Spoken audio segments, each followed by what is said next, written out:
네, 안녕하십니까. 저는 코트라 지역통상조사실장 양은영이라고 합니다. 저희 코트라는 잘 아시겠지만 이제 우리나라 중소 중견기업의 해외 진출을 돕는 기관이고 전 세계 84개국에 한 129개의 이제 사무실을 설치해서 여러분들의 해외 진출을 돕고 있습니다.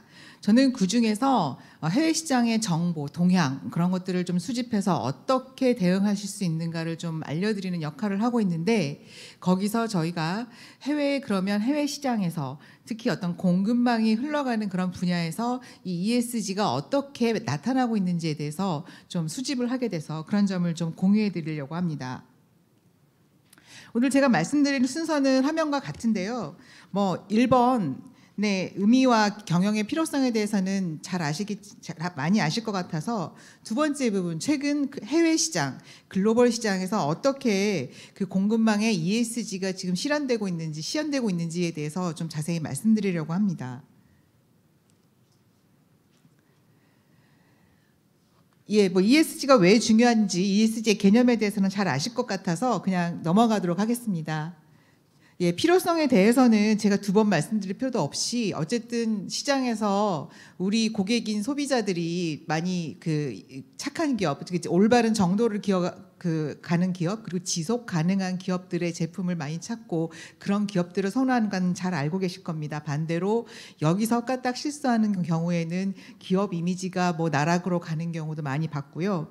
또 글로벌 기업들이, 그것보다 중요한 거는 아마 글로벌 기업들이 이 공급망 전략에서 ESG 부분을 굉장히 중요하게 가져가고 있다는 측면인데요.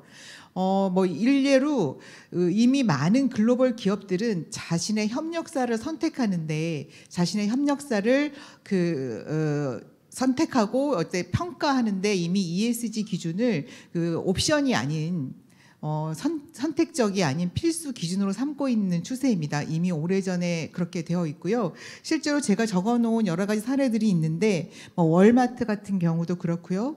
우리가 잘 알고 있는 애플 같은 경우도 협력사들이 앞으로 어떻게 탄소 저감을 해나갈 것이고 재생에너지 어떻게 더 많이 사용해 나갈 것이고 하는 이제 일 계획표와 그런 것들을 어떻게 목표를 달성했는지도 다 제출하도록 하고 있습니다. 이런 부분에서 저희가 그 공급망 전략을 ESG로 가고 있다는 점을 이제 말씀드리고 싶습니다. 또 한 가지 중요한 건 이 ESG를 국가나 정부 차원에서 일종의 규제, 또 글로벌 시장의 무역의 관점에서 봤을 때는 좀 무역 장벽으로도 많이 활용을 하고 있는 것 같습니다. 가장 대표적인 나라는 잘 아시겠지만 EU고요.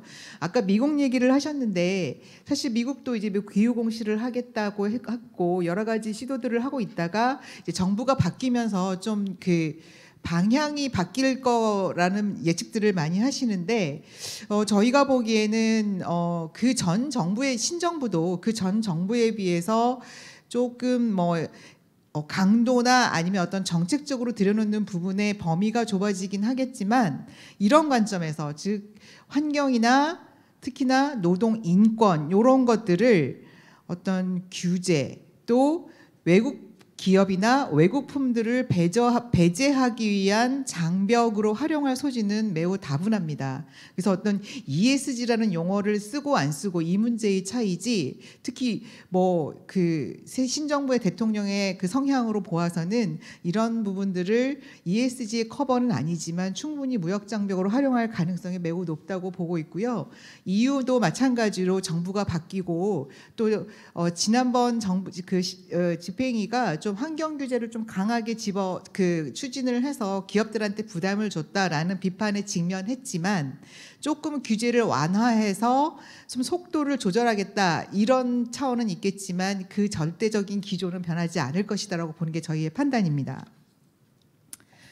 EU가 어떤 식의 ESG에 해당하는 규제와 정책들을 펼치고 있는지 좀 적어봤는데 나중에 참고하시기 바라고요.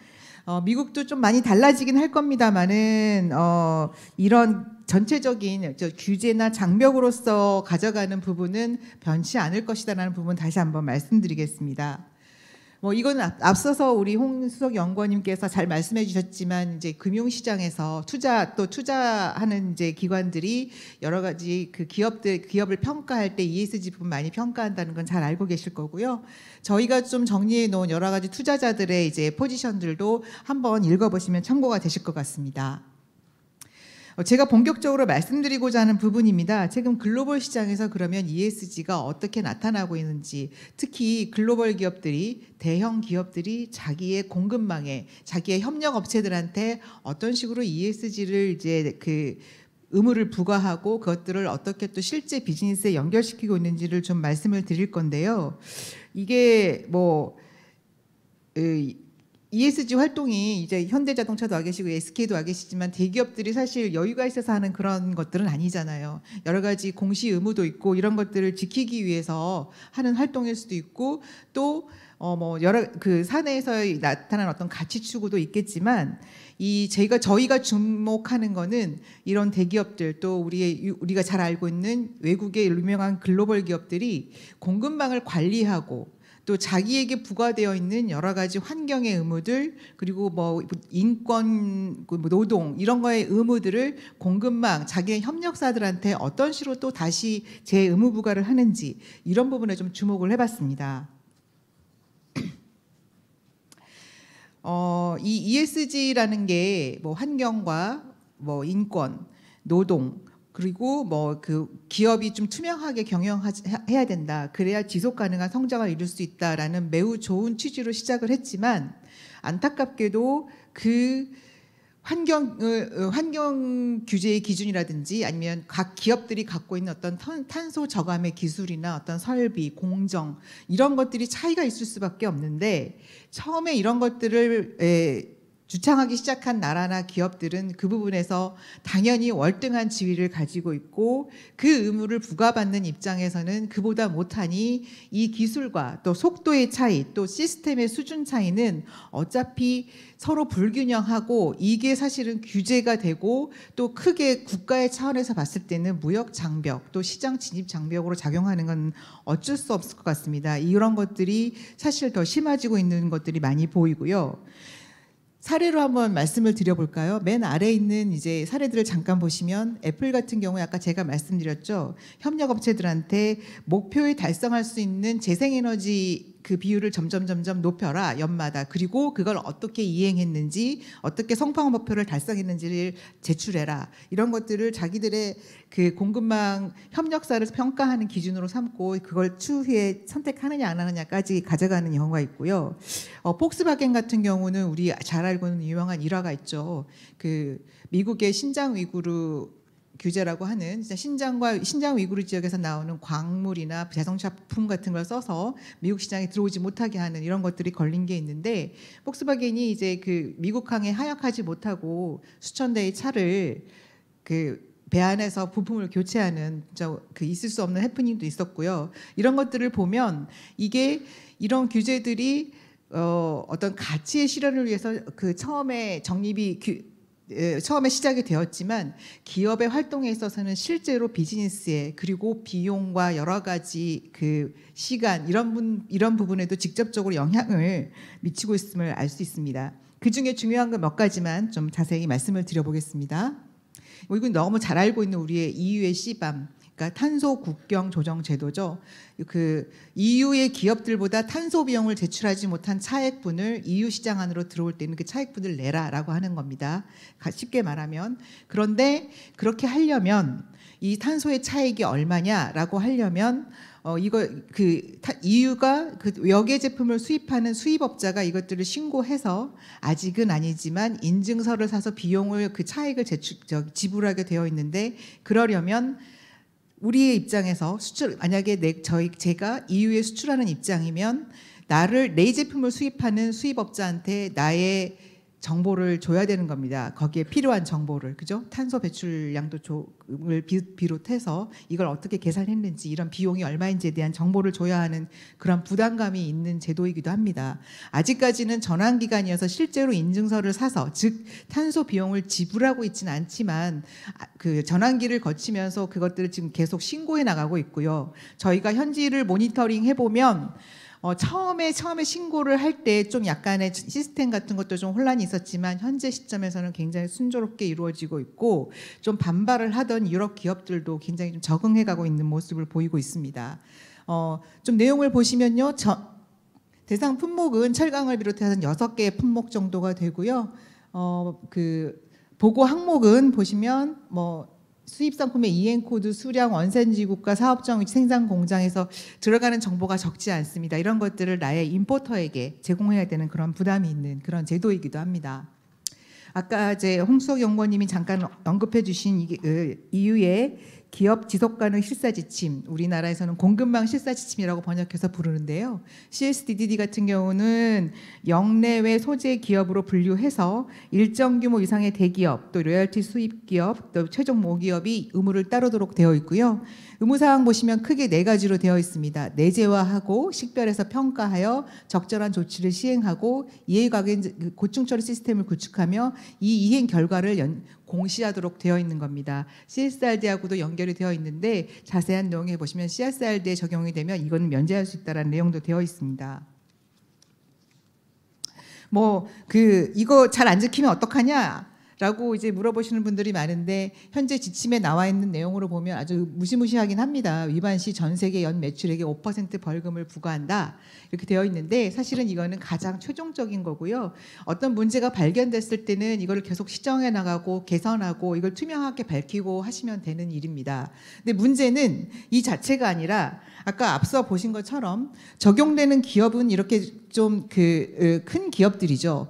하지만 이거에 따라서 적용 1차적으로 적용되는 기업들은 자신의 공급망, 즉 협력 업체들한테도 내가 나의 의무를 다하기 위해서 이 협력 업체들도 같이 해야 되는 의무 사항이 있습니다. 그래서 그게 계약이 되어야 되고 그 부분을 같이 이제 가야 되고 그 부분도 같이 실사라고 하면 좀 선장 실사 같은 느낌이 드는데 그런 부분은 아니고요. 그렇게 해야 되는 내용이 좀 있기 때문에 우리 기업이 직접적으로 해당되는 기업은 아니더라도 내가 거래하는 기업 때문에 내가 납품해야 되는 기업이 의무 대상이 돼요. 또 내가 납품하는 기업이 더 납품하는 기업한테 의무 대상이 되어서 제가 제출해야 되는 우리 기업이 의무를 대해야 되는 부분이 있습니다. 이것들은 나중에 기회가 되면 더 자세히 드릴 수 있는 기회가 됐으면 좋겠네요. 그 다음에 이제 에코 디자인 규정이라는 건 이게 처음에 지침이라고 해서 좀 약하게 나왔다가 규정으로 강화된 건데요. 여기서 중요한 거는 이 부분입니다. 처음에는 좀 식품, 의약품 이런 것들에 좀 한정이 되어 있다가 이제는 모든 제품으로 좀 되어 있고요. 여기서 우리가 가장 관심을 갖는 부분은 바로 이 부분입니다. DPP라고 하죠. 디지털 제품 여권. 즉, EU의 그러니까 유통이 되려고 하면 그 제품에 이런 정보들을 담은 표식을 부착해야 됩니다. 그게 바코드든 QR코드든. 근데 이런 정보들을 수집해서 부착을 하려면 우리 기업에서 공정이나 어떤 이런 제품 데이터들을 수집하는 과정들이 굉장히 좀 정비가 돼야 되고 그런 것들이 좀 투명하게 이루어져야 되는 좀 많이 시간과 돈을 투자해야 되는 부분이 있습니다. 그래서 이런 부분도 좀 참고로 알아두시고요. 이것도 저희가 좀 관련된 책자를 만들어서 저희 홈페이지도 올려놓고 했었으니까 혹시 더 궁금하신 분들은 저한테 연락 주시면 그 정보를 드리도록 하겠습니다. 배터리법도 마찬가지입니다. 아까 그 에코 디자인법에서 배터리만 빠져나왔다고 보시면 되고요. 자세한 내용 좀 참고해 주시면 좋겠습니다. 이게 아까 그 신장 위구르 강제노동 방지법입니다. 미국의 가장 강력한 어쩌면 노동 인권과 관련된 법이죠. 그러니까 신장 위구르 지역에서 생산되거나 이 법에 의해서 식별된 특정 단체 혹은 기업이 생산한 모든 제품을 신장 위구르 지역의 강제 노동으로 이루어진 것으로 추정을 하고 미국 내 수입을 금지한다라는 법인데 이게 얼마나 강력한 법이냐면 추정만으로도 수입을 금지를 해요. 그리고 이게 그렇지 않다라는 걸 해당 기업이 밝혀야 되는 그런 굉장히 강력한 법이고 아까 그 세계 굴지의 폭스바겐 또 BMW 이런 기업들도 피해가지 못하고 전부 다 미국항의 하역을 못하고 그 신장 위구르에서 부착한 제품으로 만든 부품 이런 것들을 다 갈아 끼우는 그런 상황이 있었습니다. 이렇게 이제 그 제가 몇 가지만 소개를 해드렸어요. 이제 되게 강력하고 또 우리 기업들이 직접 관심을 가질 만한 그리고 직접적으로 영향을 미칠 만한 그런 것들만 좀 소개를 해드렸는데 그러면 어쩌라는 거냐? 이거 그냥 이렇게 강하게 있으면 우리는 EU에 수출을 못하는 거냐? 아니면 EU의 기업들이 이런 것들을 자기네들이 의무를 해야 되기 때문에 여러 가지 정보들을 요청해 오고 또 미국도 그렇게 하는데 그러면 이 우리 중소기업, 수출 중소기업, 수출 중견기업들은 그냥 해달라는 대로 해야 되느냐? 이렇게 많이 물어보시고 걱정들을 하시는데 솔직한 답변은 뭐 피해갈 수는 없는 법인 것 같습니다. 다 법제화를 해놨고 그것들이 어느 정도 이제 다 시행만 앞두고 있고 EU 같은 경우는 발효가 다 되어 있지만 각국 27개국이 그 시행법을 만들어 가지고 실제로 이제 시행하기까지만 전환기를 둔 것이지 이미 다 발효가 되어 있는 것이고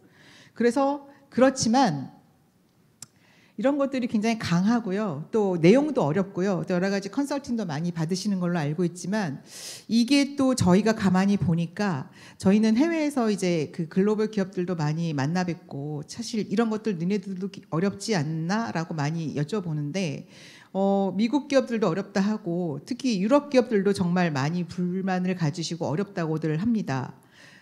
왜 이렇게 지금 가뜩이나 기업들 장사하기도 힘든데 이런 것까지 만들어서 더 어렵게 만드느냐 이렇게 불평하는 기업들도 많은데 제가 말씀드렸던 것처럼 이게 피해갈 수 없는 트렌드가 되었고 흐름이 되었습니다. 그런데 이 와중에 저희가 만든 많은 그 유럽 기업들도 이런 말을 합니다. 이런 어려움을 좀 같이 좀 나의 고민을 좀 해결해 줄 수 있는 한국 기업들 좀 소개해 달라. 저희 코트라는 사실 해외 기업이 필요로 하는 해외 기업들이 한국 기업들한테 소싱하려고 하는 것들을 찾아서 한국 기업들을 매칭해드리는 역할을 하는 게 저희가 가장 많이 하는 일이거든요. 그럴 때 보면 지금 적어도 유럽에 있는 기업들 또 아니면 제3국에 있는 기업들이라 할지라도 자기가 유럽에 수출하는 기업들은 이런 EU가 가지고 있는 여러 가지 CBAM, 뭐 CSDD, 아까 에코 디자인, DPP 이런 것들이 너무 복잡하고 어렵기 때문에 이런 문제들을 좀 나랑 같이 해결해 줄 수 있는 사람들을 좀 찾아달라라고 하는 주문과 요구들도 많아요. 그래서 그런 부분을 저희가 많이 전파를 하면서 정말 어려운 쉽게 드릴 수 있는 말씀은 아니지만 미리 대비하셔서 이런 것들을 준비하고 조금 시간을 들이고 투자를 좀 하시고 비용도 좀 들어갈 겁니다. 하셔서 내부적인 어떤 공정들을 좀 정비하시고 내재화할 수 있도록 체계를 갖추셔서 관련 부서들도 만드시고 이렇게 준비를 해 나가시는 것만으로도 저희가 그런 기업들을 우리 한국 기업들은 이렇게 다 준비를 하고 있다라는 걸 드린 말만 해도 유럽에 있는 많은 기업들이 그러냐라고 이제 좀 좋은 시각으로 보는 경우들을 많이 봤거든요. 앞으로 더 그럴 겁니다. 이제 본격적으로 시행이 되면 그런 부분에서 우리가 기회를 놓치지 말아야 되겠다는 생각을 많이 합니다. 또 저희도 그런 부분을 많이 준비하고 있고요. 또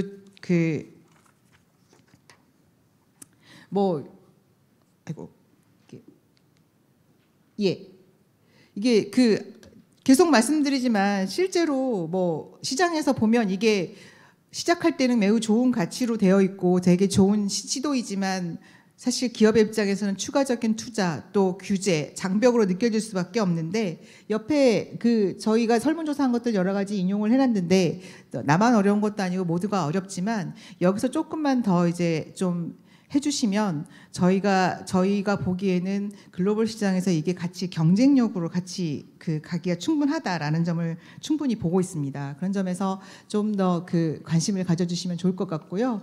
여기 보시면 해외 기업의 ESG 대응 성공 사례를 저희가 조사를 해서 저희 홈페이지도 올려놨는데 뭐 의외로 굉장히 작은 기업들도 이 ESG를 잘 이행을 하고 여기서 어떤 좋은 케이스들을 만들어서 투자 유치도 많이 한 케이스도 굉장히 많더라고요. 그렇게 한 스타트업들도 많고 규모를 키운 업체들도 많고요. 그리고 대기업들도 이제 중요한 건 이미지죠. 이렇게 이미지를 탈바꿈해 나가는 움직임들도 많이 봤습니다.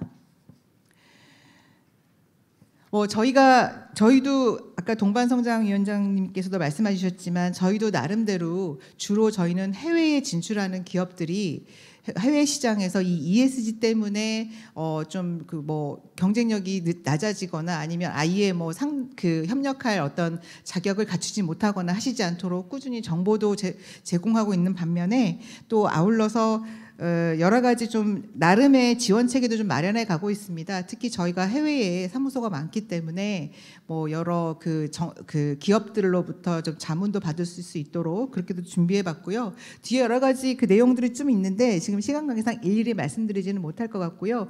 좀 얼마는 안 되지만 이 ESG 체계를 갖추고 대응하시는데 도움이 되시라고 좀 비용 지원해 드린 부분도 있거든요. 나중에 자료를 읽어 보시면서 제가 여기에 전화번호를 적어놨는데 혹시 궁금한 점 있으시면 연락 주시면 저희가 충분히 안내해 드리고 살펴드리도록 하겠습니다. 감사합니다.